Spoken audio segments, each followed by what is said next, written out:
I have never seen a certified hater actually make real money, like genuinely winning at life. I've never seen one building something they're proud of or in a stable relationship they're actually happy in. And I don't think that's a coincidence, because hating isn't some personality quirk. It's a symptom. It's what happens when someone is stuck and they know it and they refuse to admit it, even to themselves. So instead of dealing with that, they point that energy outward. They go find someone who's moving and they pick them apart. And for a second, that feels like something. It feels like they have an opinion, but it's really not. It's honestly just being stuck, but with extra steps. And today I want to talk about why that keeps you exactly where you are. Not just emotionally, not just in your relationships, but financially, in your career, and in every measurable way possible. Because hating isn't just unpleasant to be around. It's actually expensive. And most people doing it have no idea they're paying that price every single day. Seriously, think about it. Think about the people in your life, or even just the people you see online who are always in the comment section tearing other people down. Always have something negative to say about what someone else is building. But in reality, what are they building? What are they doing? And where are they going in life? I genuinely cannot think of a single person who is known for being a hater who is also at the same time killing it or crushing it. Those two things just don't coexist. And I don't think it's because hate makes you unlucky. I think it's way more mechanical than that. When you're spending your mental energy and capacity focused on what someone else is doing wrong, you're not spending that energy on what you could be doing right. You only have so much attention, and you're burning it on someone else's video, on someone else's apartment, on someone else's promotion, on someone else's life. And the person you're hating on, they're probably not paying attention to you anyway. Or if they did, they read it for 2 seconds, maybe even felt something for a minute or so, and then went back to doing the same old thing that they're doing, which is progress. You gave them a fraction of your day, and they gave you 0 of theirs. That is a terrible trade-off. Hating on someone else's progress makes sense if you believe there's not enough room for both of you to win. That's the assumption underneath all of it. That someone else's growth means yours isn't going to be. That someone else's promotion means you can't have that promotion, or you won't get a promotion or a raise. That your friend moving into a nicer place is somehow evidence that you can't. Like there's this fixed pie, and every slice that is taken is a slice that you're not getting. And look, I understand where they come from. When you're stuck, when things aren't moving forward for you, that belief feels completely logical, because when nothing in your life is changing, everything starts to feel like a competition that you're losing. And watching someone else win that competition, watching someone else move while you're sitting still, that is genuinely one of the hardest things to sit with. But here's what actually happens when you're in that headspace. Instead of asking, what are they doing right? What can I learn from this? You go looking for a reason to tear it down. You find the flaws. You find the thing that's overrated or lucky or undeserving, because it's easier that way. Way easier than sitting with the real question, which is, what are you doing right now? And I get it. That question is uncomfortable, but it's the only one that's going to move you forward. I caught myself checking a specific creator subscriber count a couple days ago. And then I realized I hadn't opened a document to write a script once that week. Not a single time. That's when the fixed pie thing stopped feeling like a concept and started to feel like something I was actively doing myself. Because instead of putting that energy into thinking about their actions, why don't I just put it into my own and actually make progress? Now, I've never left a hate comment in my life. Not once, not on a YouTube video, not on a game, not a single piece of content that someone worked really hard on to put it out into the world. And honestly, I've never openly torn another creator down either. I've had opinions. I've watched videos and thought that take was off, or this format doesn't work for me. But there's a real difference between having an opinion and getting on someone's channel to make them feel small for even trying. Everyone, including me, is figuring this whole thing out. We're all refining ideas, trying to get better at something that's hard.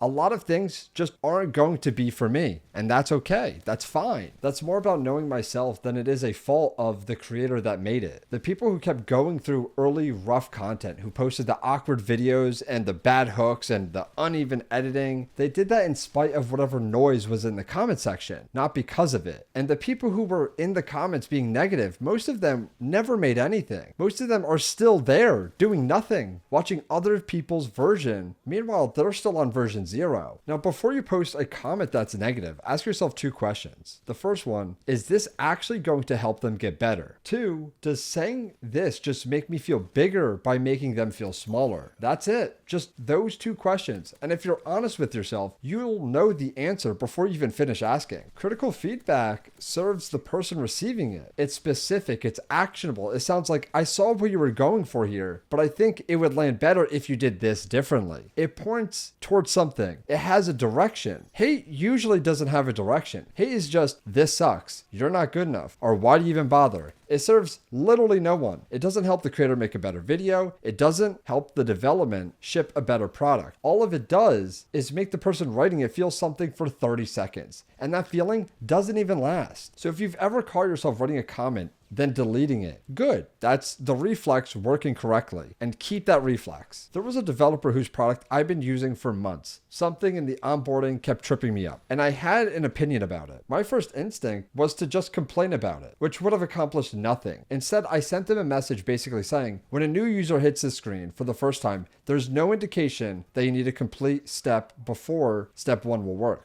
I got stuck there multiple times and trying to go past it before I figured it out. Now, obviously with this feedback, they fixed it in the next update. I had an observation. I pointed them at a specific problem with enough context that someone actually could act on it. That's the gap between feedback and being a hater. Feedback is trying to make things better. A complaint is just reacting. And the person giving useful feedback usually gets something out of it too, because you have to actually think about what you observed and why it matters. Most people giving feedback online never ask themselves, do I actually want this to improve, or do I just want to say something about it? If it's the second one, it's just a complaint disguised as feedback. I actually caught myself going down this road not long ago with a creator I've been watching for a while. I pulled up one of his most recent videos and spent 10 solid minutes in my head just dismantling it. The lighting, the pacing, the hook, and then I went further into his other content, his other choices that he made, stuff that had nothing to do with the video I was originally watching. That's when I knew I had to stop, because it doesn't feel good. There's no adrenaline to it. It just feels empty, kind of hollow, with this pent-up frustration underneath it. So ultimately, I stopped. And the moment I stopped, the obvious thing was right there. This guy was posting consistently. Meanwhile, I hadn't uploaded in 2 weeks. I was picking apart someone who was lapping me on output and calling it having some sort of taste or some take. Meanwhile, it wasn't like analysis. I was just avoiding the actual work I was supposed to be doing. And it's not just in the comment sections. You might hear the term certified hater and they think YouTube comment section. They think social media reply guys. And yeah, that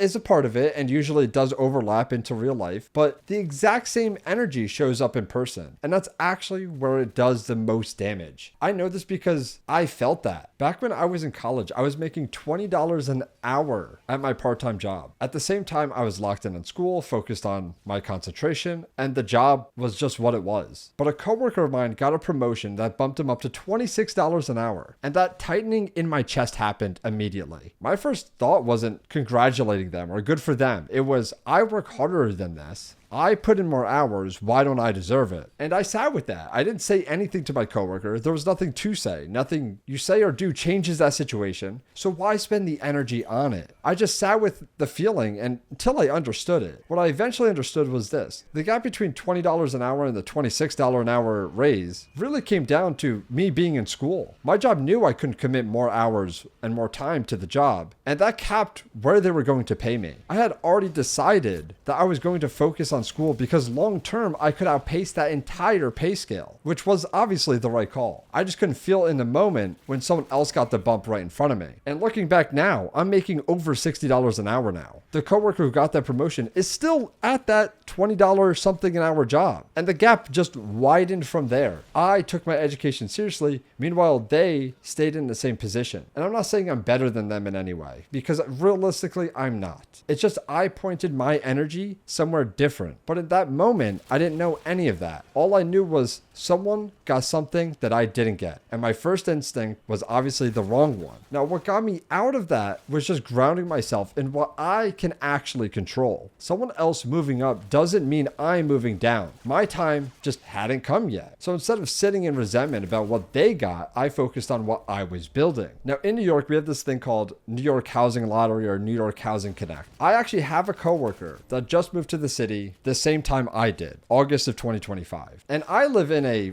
really bad area of New York, not crime riddled or anything. It's just farther out of the city, obviously less around me, and obviously that comes with cheaper rent. And I moved here because so I could afford it. I made that choice consciously. But I know people, coworkers, and friends of mine who have landed these super cheap apartments that are way nicer than mine. And specifically, I know someone who won the New York housing lottery right after moving here. Within a few months, they moved into a rent stabilized unit where they can only go up by a certain percentage each year. So it's tied to inflation usually, but sometimes it's even less than that. Like this past year, it was 0% increase, meaning their wages have a real chance to keep up with their housing cost in New York City, which is almost unheard of. My girlfriend and I have applied to those lotteries and we haven't gotten a single one. And yeah, it stung. It genuinely does. But I handled it differently than I might have a few years ago because I kept coming back to one thing. It's literally a lottery. It's not a competition that I lost because I wasn't good enough. It's not something I could have worked harder to get. It was literally a random selection. So instead of turning it into a resentment towards someone who actually got it, I more took it and just said, dang, that sucks we didn't get it. And then you just moved on and I kept applying to other places. I didn't let it spiral. I didn't start picking apart what they deserve and what they don't deserve, because that would have just been me sitting in a feeling that made me feel awful and is genuinely not useful. That's the difference between hating and being a genuine human being. Being a genuine human being is, yes, you feel the sting. It still hurts a little bit, but hating is deciding someone else's luck is a reason to be bitter. And there's habits to actually change this. Stop tracking everyone else's life like a scoreboard. Their subscriber count, their salary, their apartment, their relationship. None of that is a scoreboard. None of it tells you anything about how you're doing. Start tracking your own, your skills, your savings rate, the project you said you were going to start 6 months ago and still haven't opened your laptop for, the habit you said you'd build that you've abandoned 3 times already. Track that stuff because that's the only scoreboard that can actually change your life. The people who are genuinely building, the ones who actually make progress on the things that matter, they're not spending their energy keeping tabs on everyone else. They don't have the time for that. They're too deep with their own thing. You can almost tell someone's trajectory just by where their attention lies. If their attention is mostly on themselves, on their own growth, their own work, their own momentum, they're moving. They're going to be moving forward. If their attention is mostly on other people, they're tracking what everyone else has. Again, keeping score, finding faults, and overall just hating, they're stuck. And they're usually the last to realize it. Now, around the past few months of running this channel even, I was in a rough patch. I wasn't posting consistently. I was watching what other creators in the space were doing, checking their view counts, reading their comments, trying to figure out what they had that I didn't. And I wasn't making videos. I was just watching, analyzing, finding small things to feel superior about. So I didn't have to look at my own outputs, which at that point were basically nothing. And you guys have realized this and seen it firsthand. I remember one specific week where I opened YouTube more to check on other people than I did on my own work. I told myself it was research, and it wasn't research. It was avoidance disguised as some strategy mission.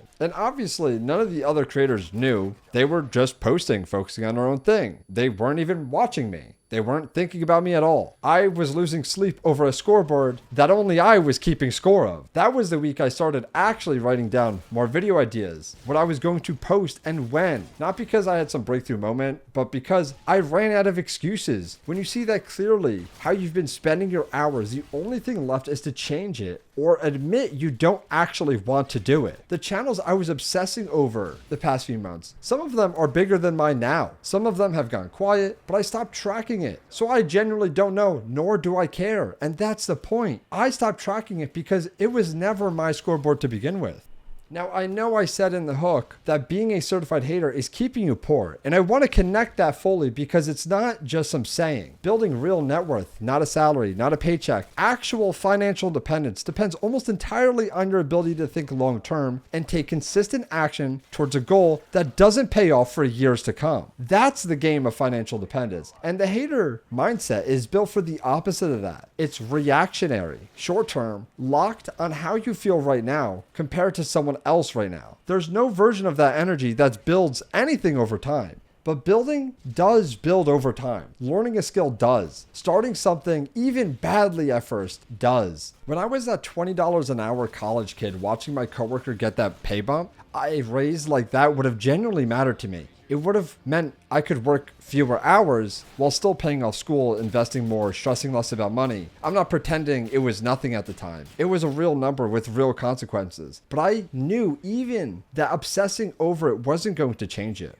the only thing that was going to change. It was building towards something that made that whole pay scale irrelevant. And for me, that was honestly school or even a YouTube channel back then, because I was doing YouTube back then as well. And the difference is that I actually had a long-term plan. I started at $8 an hour in high school when New Jersey's minimum wage was basically nothing. And I got to $20 an hour in college. And I knew the only way to actually jump pay scales, not just getting these few measly dollar pay raises, was to build a career people actually needed. So I went to college for software engineering, which was in demand a few years ago, and obviously now we've seen it flip. But the way I landed my job wasn't just cold applying and hoping for the best either. I got a lower level position at a company that had an internal pipeline into software engineering roles. I needed income during school anyways, so I figured I might as well work somewhere with a path line. I got my first internship in the summer of 2023. Before AI had really changed the hiring landscape, I got a return offer for 2024, which is when things started shifting. And I started full-time with the same company in 2025. And I know this is a unique path line because I was the only person in my entire cohort to actually go through that entire internal pipeline. The company loves that story because it shows career mobility from their end. And I became kind of a poster child for it. I started in a role with zero connection to what I actually do now, but I showed willingness to move, to learn, and to make a non-obvious path. I couldn't have found that path if I'd been spending my energy tracking what everyone else was doing. I don't need some MIT degree. I didn't need to go to Harvard. I didn't need to go to Columbia University. I just needed to actually take action towards something specific and not get distracted by everyone else's situation along the way. And I want to teach you guys how to reframe it yourselves. When you feel that tightening, when you see someone doing something and something in you wants to pick at it apart or diminish it, use that as information. Don't just suppress it. You have to use it to your advantage, because that feeling is pointing you as something you want. It's showing you something you actually do care about. Here's what I mean by that. Within the past few weeks, a few of my coworkers right now are actually hiring out and applying to other companies. They're the same field, the exact same experience level as me, and some of them are getting $220,000 or $290,000 a year pay jumps, which is insane to me as somebody who's making $127,000. Obviously, hearing that, you get that unsettling feeling where you start second guessing your own path or what you've been doing. And I sat with it for a few moments, and then I came back to what was actually happening. I haven't even touched my resume since my first year of the internship.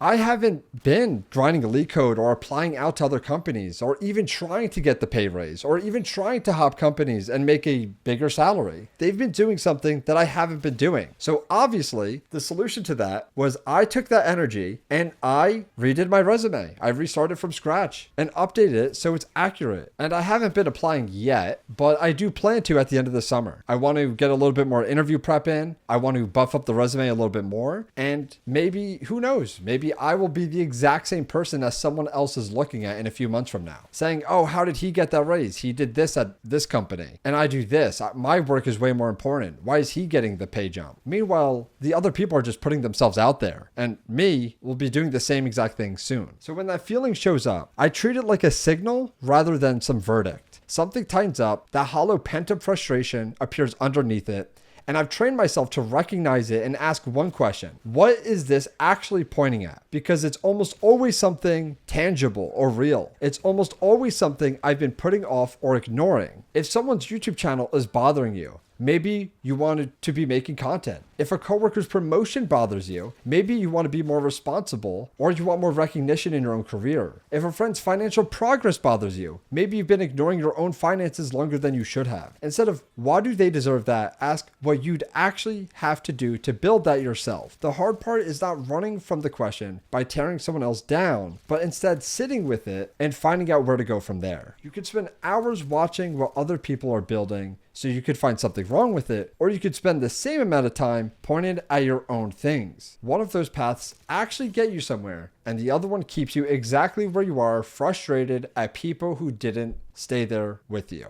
So the next time you feel that urge to tear someone down, to leave the comment, to say something in your head about what someone else is doing, just stop for a second and ask what you're actually doing. And don't be too harsh on yourself. Don't judge yourself. Just check in, because that question is the only one that leads anywhere worth going. I've been making videos for well over a few years now, and the weeks I made the most progress are always the ones where I stopped looking at everyone else's numbers and just opened my own documentation, realigned the channel with the core pillars, created video titles and ideas, wrote down a video script, or even recorded the audio of this video right here. This is me making progress right now. And if this landed somewhere deep down with you, drop a comment and tell me what it was. And if you've caught yourself doing any of this, the comment you almost left, the scoreboard you've been keeping for someone else, be honest about it down there. If you'd rather listen than watch, Early Exit Plan is on Spotify. It's the same videos, just audio only. It's good for the commute or gym. When you don't have a screen you can actually pay attention to. The link's in the description. And we have a Discord of over 4,500 people building in there, working on financial dependence, people starting on something for themselves, people trying to figure out what their next move is. It's not just some hustle culture space, but it's just people being honest about where they are and what they're actually trying to get. The links for that is in the description as well. And if you want to go deeper on actually building something outside your 9-to-5, Project Early Exit is a community and creator hub